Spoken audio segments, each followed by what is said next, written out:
Un día muy especial en el día de hoy. Nosotros debimos haber venido con un estudio acerca del amor que creo que quedaba muchísimo mejor que lo que hemos elegido en el día de hoy para compartir, pero a cada tiempo le corresponde su propio espacio. De manera que hoy, acercándonos a las elecciones, mirando que es el próximo domingo una primera elección, he querido traer este fragmento de la palabra que muchos utilizan para discutir acerca de la necesidad de los cristianos de involucrarse en los asuntos de política y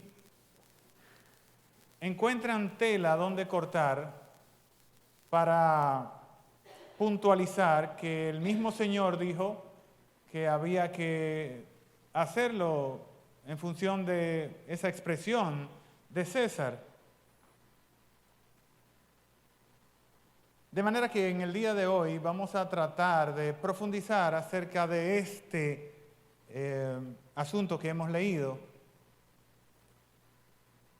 pero vamos a hacerlo desapasionadamente y vamos a hacer un exégesis de este episodio de la vida del Señor Jesucristo, dándole la vuelta en torno a las circunstancias, haciéndolo prácticamente, tomándolo como un hecho histórico.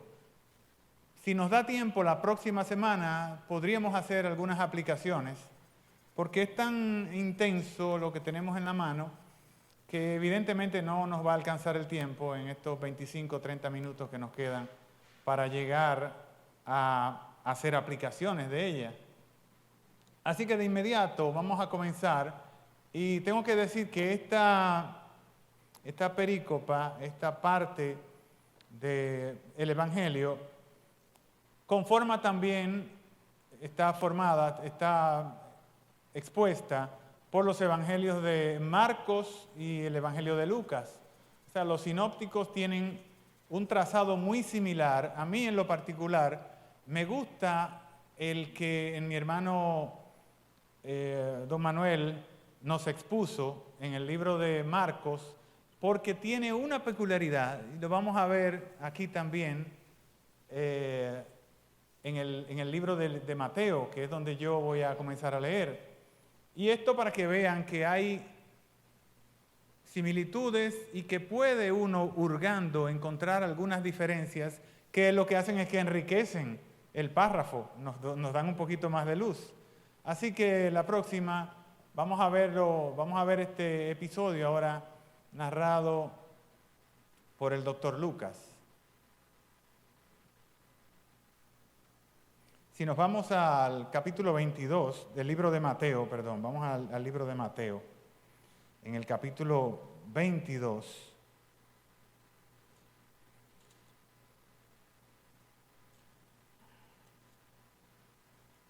Ahí está. A partir del versículo 15,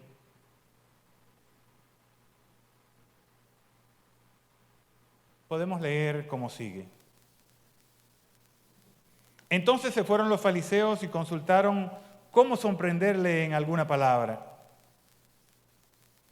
Y le enviaron los discípulos de ellos con los herodianos, diciendo: Maestro, sabemos que eres amante de la verdad y que enseñas con verdad el camino de Dios y que no te cuidas de nadie porque no miras las apariencias de los hombres.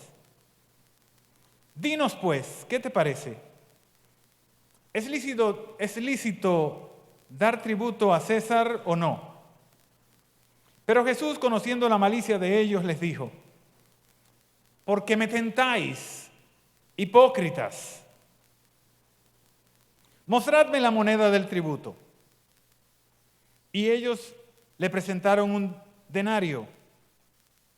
Entonces les dijo: ¿de quién es esta inscripción, esta imagen y la inscripción? Y le dijeron: de César. Y les dijo: dad pues a César lo que es de César y a Dios lo que es de Dios. oyendo esto, se maravillaron y dejándole, se fueron. Ven que prácticamente es lo mismo que mi hermano Don Manuel había leído y que tenemos muy pocas diferencias. Para mí hay dos diferencias notables que en su momento las haré saber, pero momentáneamente vamos a ceñirnos ahora al texto que tenemos en las manos. Para ello, y tomando como base este Evangelio de Mateo, tomo como base el Evangelio de Mateo porque Mateo es muy estructurado, es muy un paso va delante del otro y tiene una estructura prácticamente histórica. Entonces, ¿qué vemos en el contexto histórico de este episodio en la vida de nuestro Señor Jesucristo? Bueno, si leemos en el capítulo 21, empezando el capítulo 21, ahí podemos ver cómo el Señor se apresta a entrar a la ciudad de Jerusalén, en lo que nosotros conocemos como la entrada triunfal. Se inicia esa última semana de nuestro Señor y podemos seguirle los pasos a Mateo y seguirle los pasos por consiguiente a nuestro Señor en todo lo que Él pues se propuso. Si vamos de una vez en el capítulo 21 y leemos solamente leyendo los títulos, dice, entrada triunfal en Jerusalén. Eso va desde el 1 hasta el 11. Y dice, inmediatamente, y si lo leemos, vamos a ver que desde que entró, que todos sabemos que lo vitorearon, que los sacerdotes mandaron a callar a los apóstoles, a los que viajaban con él, para que ellos no alborotaran a la gente y no perturbaran ese momento tan especial que era la celebración de la Pascua. Entraba el Señor y estaban todos preparados, toda Jerusalén llena de visitas, esperando el momento de la Pascua, que iba a ser unos días más adelante. De manera que el Señor entra y se arma ese alboroto, y casi de inmediato, una vez terminado, y podemos imaginarlo, el Señor se baja de ese burro y entra prácticamente de inmediato, según lo que nos dice aquí Mateo, al templo. Y cuando entra al templo, que aparece en el versículo 12, dice, y entró Jesús en el templo de Dios y echó fuera a todos los que estaban ahí. De inmediato, y sabemos por los otros evangelios que hizo azotes y que rompió las mesas de los cambistas y que contexto histórico lo tenemos perfectamente conocido. Sabemos cómo el Señor purificó prácticamente el templo en un momento tan especial, tan determinante en la vida de los judíos en ese entonces. Entró y sacudió y limpió el templo de nuestro Dios. A continuación, se fue de la ciudad otra vez. Salió de la ciudad. El versículo 17 dice, y dejándolos, salió fuera de la ciudad a Betania y allí posó. Ya yo me imagino inclusive a dónde fue a posar y qué tan lejos estaba, porque sabemos de Juan capítulo 11 que estaba como a 3 estadios Betania de Jerusalén. Bueno, en la mañana del próximo día, también lo narra Mateo, y a partir del versículo 18 dice, por la mañana, volviendo a la ciudad, tuvo hambre. Ya, eso lo sabemos. Y ahí se narra la historia de la higuera estéril. Cómo el Señor, en una enseñanza para todos nosotros, nos dice que nosotros, si es verdad que nosotros tenemos hojas y que lucimos verdes y que lucimos bonitos, debemos también tener frutos para Él. Fíjense, entra el domingo, el primer día de la semana, y ya el lunes arranca la narrativa de Mateo diciéndonos lo que ocurrió con la higuera. Inmediatamente después, en el versículo 23, se cuestiona la autoridad de nuestro Señor Jesucristo. Él entra a Jerusalén y va directo al templo. Y entonces dice el versículo 23, cuando vino al templo, los principales sacerdotes y los ancianos del pueblo se acercaron a él mientras enseñaba y les dijeron, ¿con qué autoridad haces estas cosas? ¿Por qué tú? ¿De dónde te sale a ti? Yo me imagino la palabra que usaron. Estar enseñando aquí en el templo. O sea, ¿quiénes fueron tus maestros como para que tú digas, yo vengo de la línea de fulano y me toca enseñar aquí en el templo? ¿De dónde tú sacas autoridad para enseñar? A lo mejor tu papá fue sacerdote o tu abuelo. Enséñame dónde está esa autoridad. ¿De qué escuela tú vienes? Porque el apóstol Pablo sí podía decir de qué escuela venía. Le tocaba estar en el templo y él podía decir, no, espérense que yo soy de Gamaliel y yo duré tantos años estudiando con él y yo sé Biblia. Pero ¿de dónde vienes tú a enseñar? Un hombre de Galilea, de allá arriba, que hasta como campesino hablaban esa gente. El Señor refrenda su autoridad. Dice, no, espérense, esto no es a lo loco. Yo lo que quiero ahora es que ustedes me contesten si es verdad que saben cuál era la autoridad de Juan. ¿De dónde Juan sacó autoridad? Porque Juan tampoco era de escuela bíblica o de trascendencia apostólica. Si ustedes me dicen de dónde era Juan, entonces yo les digo de dónde viene mi autoridad. ¿Era Juan profeta? Y si era profeta, ¿por qué dejaron que lo mataran? Y si no era profeta, ¿por qué le hicieron caso? ¿O por qué dejaron que bautizara? Y el Señor, a partir de ahí, presenta 3 parábolas. Parábolas en las que le enrostra a los ancianos y a los fariseos todas sus faltas. Dice exactamente de qué pata cojea cada uno de ellos. Eso se ve a partir del versículo 28 y hasta entrado el versículo 22, que es el capítulo 22, que es el capítulo que nos corresponde. El último versículo de ese capítulo 22, antes de entrar al versículo que nos corresponde,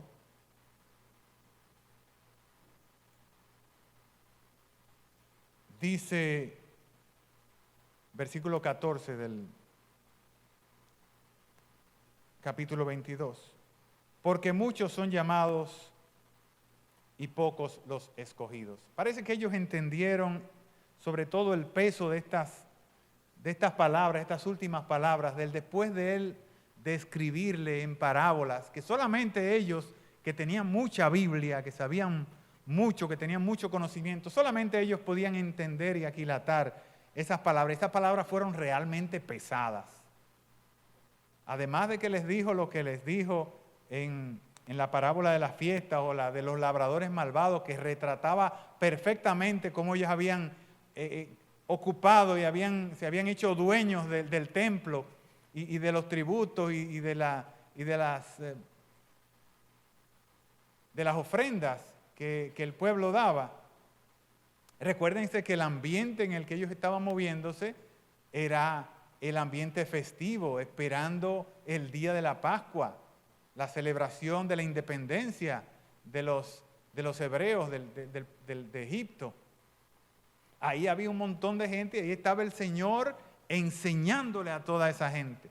Y ellos, evidentemente, mostrando celo, porque ellos eran los dueños de ese templo, dijeron, no, pero eso no debe ser. O sea, ustedes son como los labradores malvados, pero no se preocupen. Mi padre va a enviar a alguien, va a enviar uno de sus hijos, y ustedes verán cómo se pone mi padre con ustedes. En ese contexto, entonces, es que aparecen ahora estos estos versículos que recientemente he leído y que comienzan con el versículo 15. Me gustaría que le pusiéramos un poquito de atención.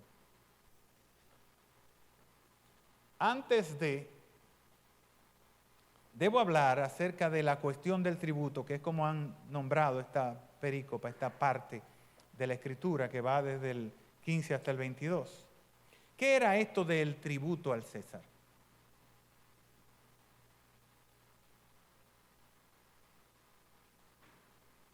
Era un impuesto como los impuestos que nosotros pagamos como ciudadanos por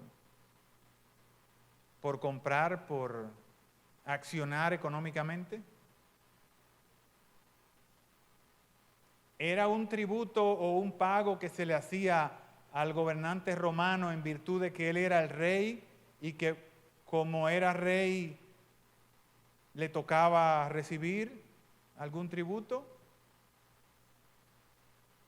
¿Qué tipo de tributo era? ¿Qué tipo de dinero era este? ¿Qué representaba este?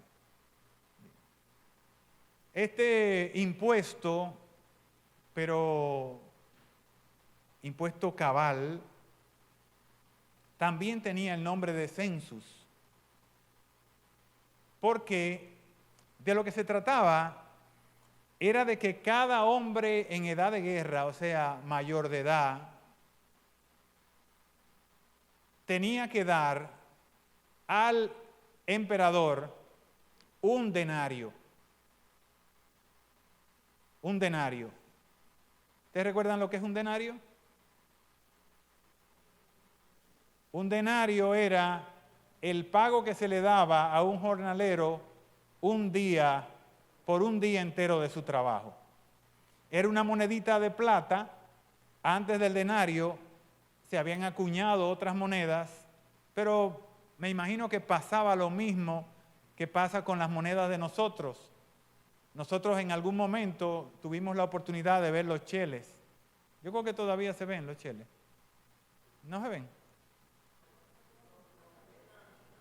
Los americanos, los cheles de Estados Unidos. Los cheles de Estados Unidos tienen un parecido con la moneda anterior al denario. El denario era de plata, mientras que la moneda anterior había sido acuñada en bronce. Era de bronce. Y ahora el denario había subido a plata. Uno para atrás, para yo ver. Esa moneda que se le debía dar, si al emperador le llegaban en una región 1000 denarios, ¿qué significaba?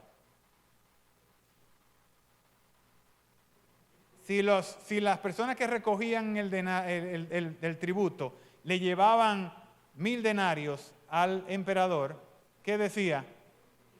Que habían 1000 personas en edad de guerra en ese lugar y él podía, con eso solo, podía hacer un censo de más o menos cuántas personas habían, y lo otro se estimaba, porque de los muchachos, de las mujeres y de los ancianos no había mucho que esperar, no había mucho que buscar, pero sí de las personas que estuvieran en edad productiva realmente.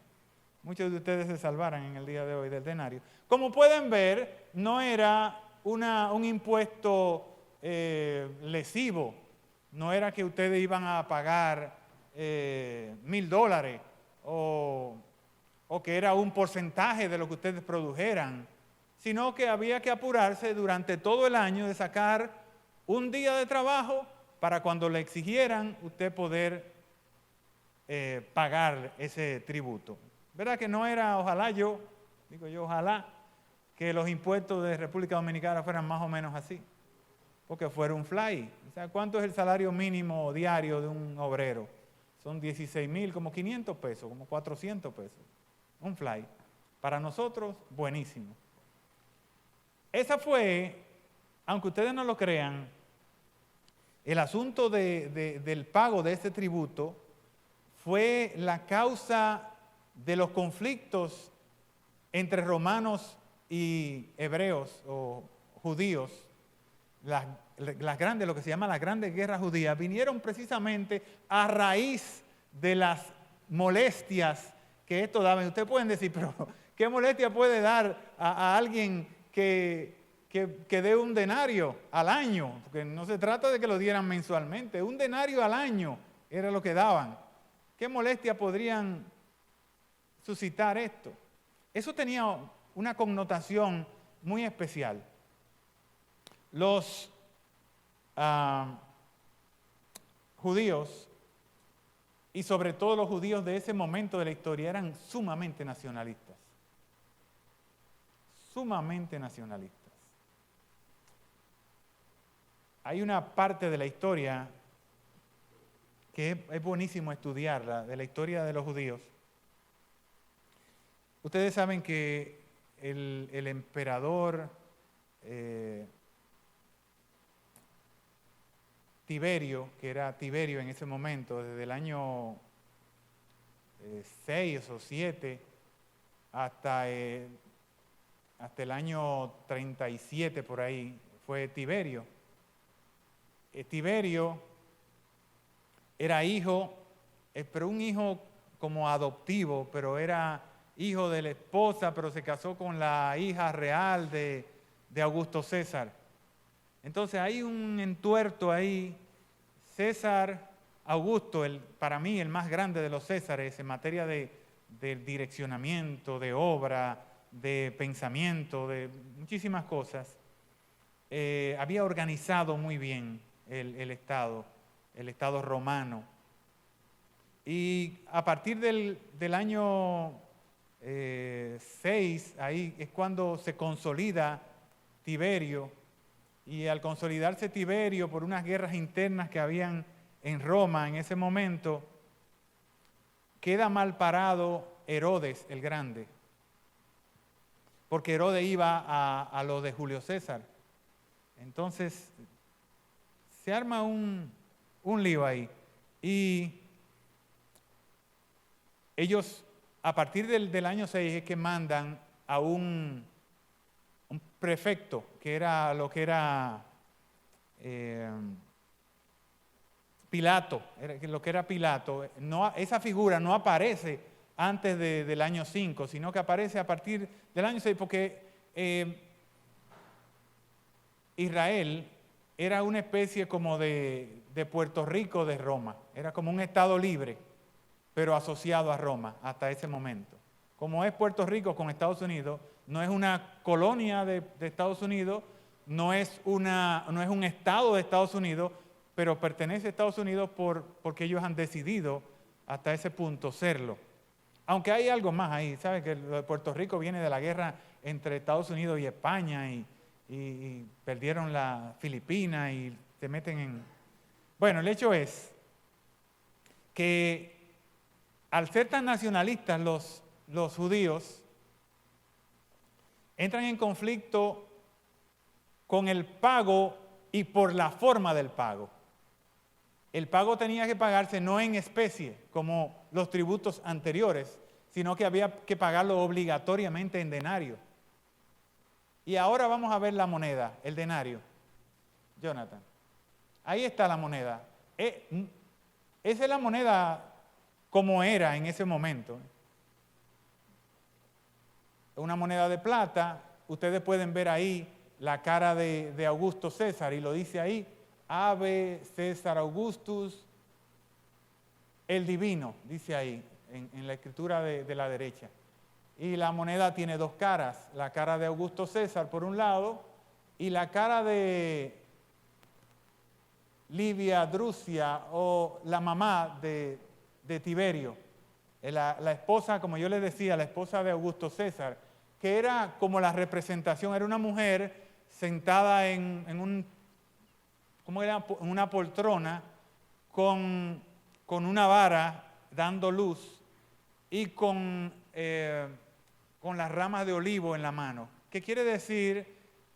Hacía alusión a lo que todos hemos estudiado como la Pax Romana, que es como el florecimiento de la etapa de paz que tuvo el Imperio Romano, tanto con Augusto César como con Tiberio.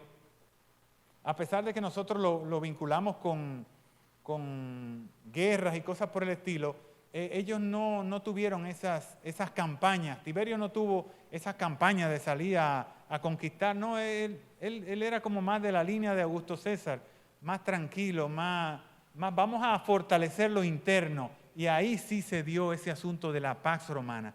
Fíjense que la moneda dice que Augusto César es divino. ¿Están claros? Augusto César es una especie de Dios. Porque el Estado romano deificaba a los que llegaban a ser los estandartes del Estado. O sea,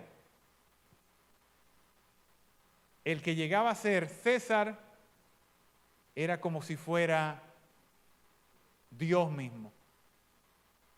Y lo vemos a través de toda la historia. El único que no lo consideraron como tal, que lo mataron como un perro, fue a Calígula. Pero después casi todos mueren envenenados pero mientras estuvieron como César, lo trataban como a Dios. Entonces esa moneda que les dije que fue el principio de esas guerras judías, el principio ideológico de la guerra judía, después se peleaba por otras cosas, porque por ejemplo, en el año 20, ya estando nuestro Señor con nosotros, hubo una matanza en Israel por un problema con el tributo. En el año 27 aproximadamente,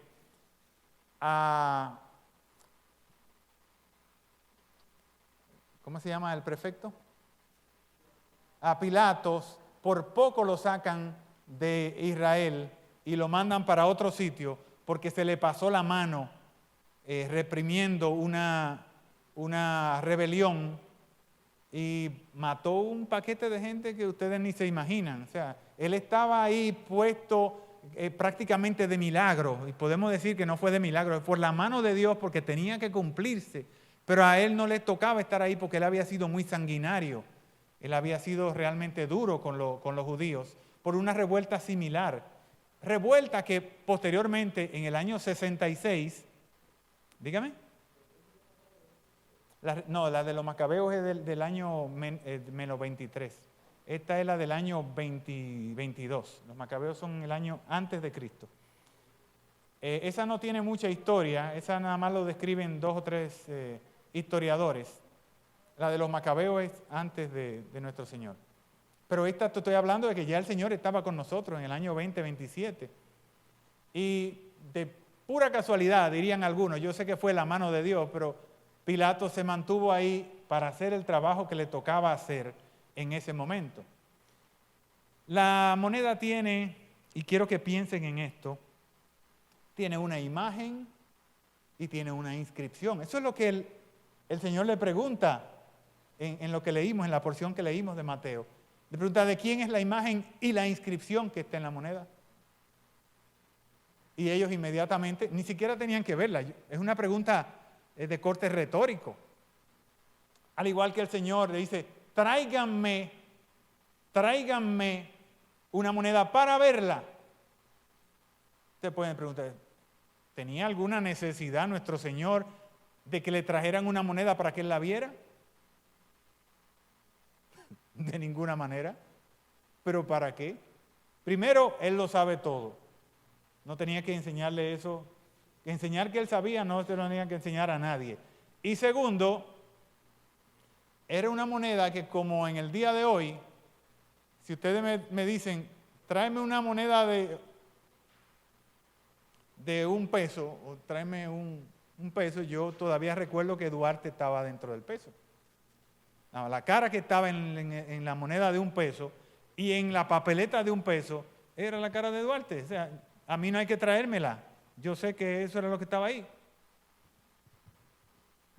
La moneda tenía, como lo vimos, la cara de Augusto César y por otro lado, la cara de Julia Augusta, la hija de Augusto César, o Livia Drusila, que es la misma persona. No sé por qué los romanos se empeñaban en ponerle varios nombres.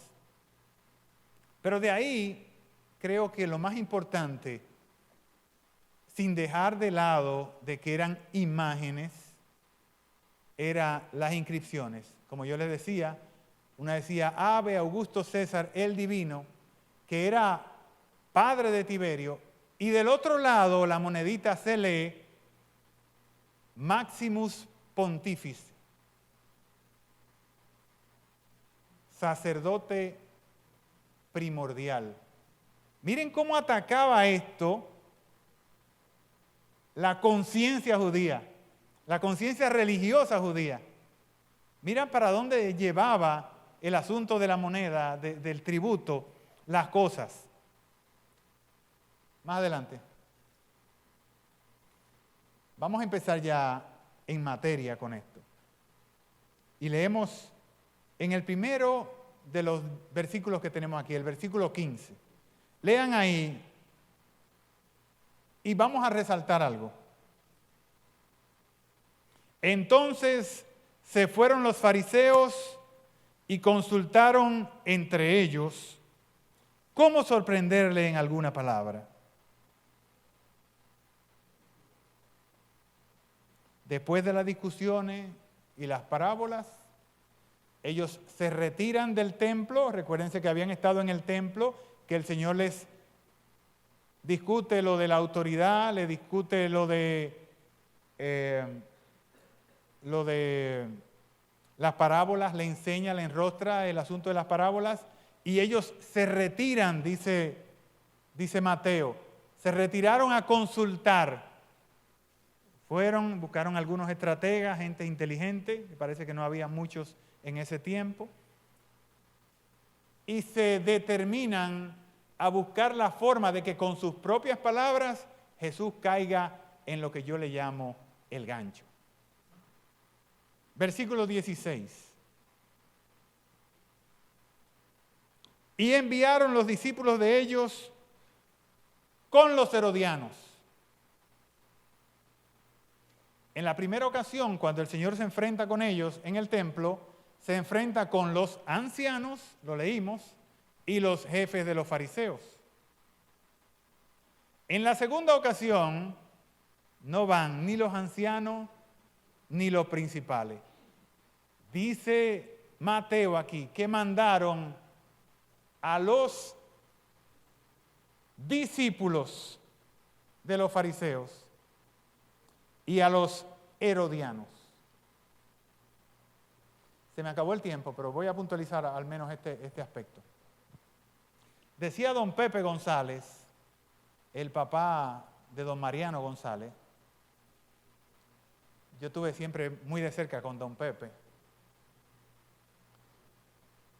Cuando él encontraba uno de esos muchachos del barrio que eran terribles, él usaba una expresión que yo no conocía en ese momento absolutamente nada de lo que él me decía, y más para adelante fue que vine a comprender. Cuando uno de esos muchachos entraba al garaje, que sabíamos que iba a romper cosas o a agarrar la gallina, él decía, ese es un encate de guabá y alacrán.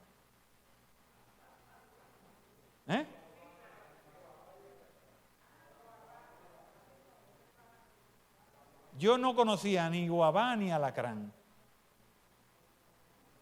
El alacrán, mucha gente lo conoce. El guabá es un insecto que parece como, yo lo busqué en el Google, es un insecto que parece como una cucaracha.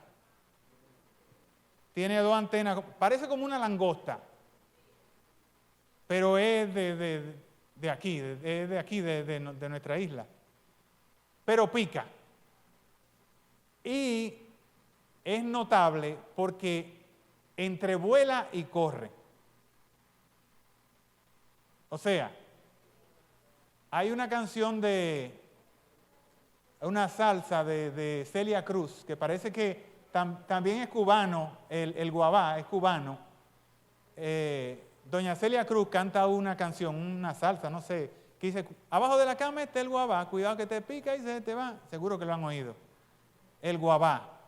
había un pelotero de nosotros que corría mucho las bases, que sabía correr, un cibaeño, que le decían el Guabá, que era, no recuerdo, pero era cibaeño, era de las Águilas.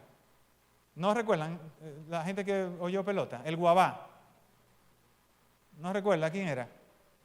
La cuestión era que el tipo se robaba una base cada vez que llegaba a primera. Y por eso le decían el Guabá. Entonces don Pepe decía, ese es un encate de guabá y alacrán. Pica, duele mucho, es venenoso y no hay manera de agarrarlo. Eso es, porque el alacrán es torpe. El alacrán te pica, es venenoso, pero tú puedes matarlo porque el alacrán no corre. Entonces don Pepe sabiamente decía, ese es un encate de guabá y alacrán. Yo no lo entendía hasta que yo me hice grande. Entonces ya ahí entendí con lo de guabá y esa cosa. Mira que era lo que él le decía como insulto a los muchachos que eran traviesísimos allá. Eso es un encate de guabá y alacrán. Fariseos y herodianos.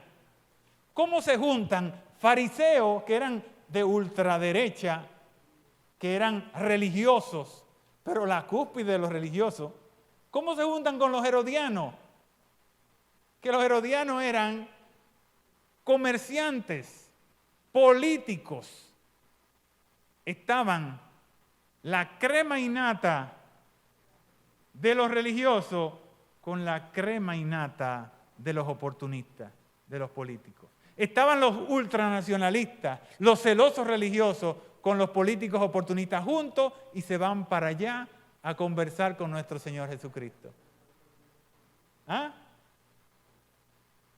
Desde mi óptica, la pregunta que le van a hacer al Señor, porque todavía no se la han hecho, solamente tiene 3 alternativas. Y ellos lo sabían. ¿Por qué fueron los fariseos con los herodianos? ¿Por qué no fueron los fariseos con los saduceos?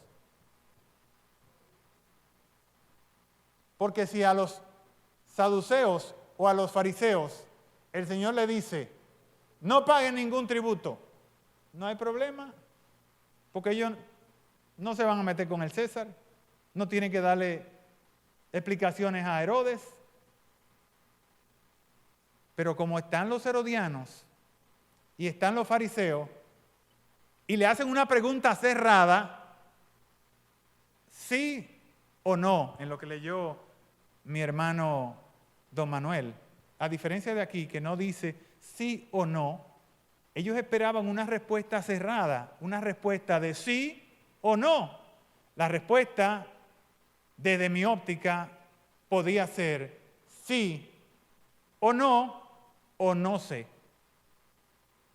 En cualquiera de los casos, el Señor quedaba muy comprometido. Si decía que sí, había que pagar el impuesto, entonces los otros decían, pero entonces tú no eres judío. Porque tú sabes que ahí dice, la moneda dice, que es al divino que hay que pagarle y nosotros no estamos de acuerdo con eso. Tú entonces estarías de acuerdo con la opresión de los romanos. Tú eres un antinacionalista. Sabemos por otro lado que si contestaba que no había que pagarlo, ahí estaban los herodianos. Y los herodianos le iban a decir, pero entonces tú estás en contra del César. Tú sabes lo que eso implica, ¿verdad que sí? Tú no quieres saber del César. Nosotros se lo vamos a hacer saber de inmediato. Pero el Señor tenía otra alternativa desde mi óptica. Era decir, yo no sé. Ustedes saben si hay que darle tributo al César porque yo no sé. Entonces ellos iban a decir, pero entonces, si hay cosas que tú no sabes, ¿para qué tú estás enseñando? ¿Y por qué tú te eriges como maestro? Si hay cosas que tú no sabes, si tú mismo dices que tú no sabes de estas cosas, entonces ¿para qué estás en el templo? ¿Qué tú buscas aquí? Por el momento, siendo que son las 8:08, vamos a dejarlo aquí. La próxima semana, si nos alcanza el tiempo, Vamos a ver cómo responde el Señor, qué artículos usa y, de ser posible, como les dije, les prometo hacer algunas aplicaciones que hoy no, por lo que recorrimos, no tenemos la posibilidad de hacerlas. Dios les bendiga.